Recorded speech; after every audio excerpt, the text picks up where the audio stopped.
Hello, আসসালামু আলাইকুম। চলে আসলাম আরেকটি ভিডিও নিয়ে। শিক কাবাব খেতে ইচ্ছে করলো, তাই আমি আমার মতো করে তৈরি করছি। কিছু নিয়েছি বিফ কিমা, পেঁয়াজ কুচি, কাঁচামরিচ কুচি এবং আদা রসুন বাটা। এখন 1 টেবিল চামচ টক দই ও ঘি দিলাম। আরও দিব গোলমরিচের গুঁড়ো, হলুদ মরিচের গুঁড়ো, পাপরিকা পাউডার, ধনের গুঁড়ো ও জিরের গুঁড়ো এবং লবণ।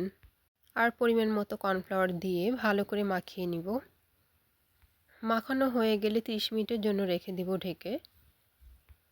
এখন তাওয়াটা আগে থেকে গরম হওয়ার জন্য চুলায় বসিয়ে দিলাম।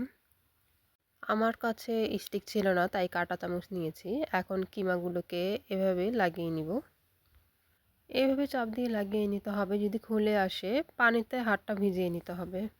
হাতে তেল দিয়ে লাগানো যাবে না, পানি দিয়ে ভিজিয়ে নিলেই ভালো হয়। তো হয়ে গেল।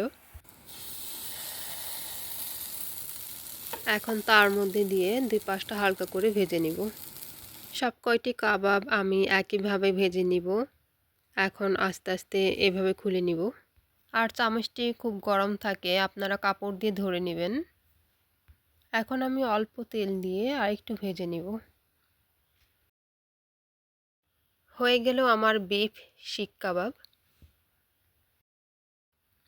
দেখতে ভালোই লাগছে, বাইরের দোকানগুলোর মতোই হয়েছে।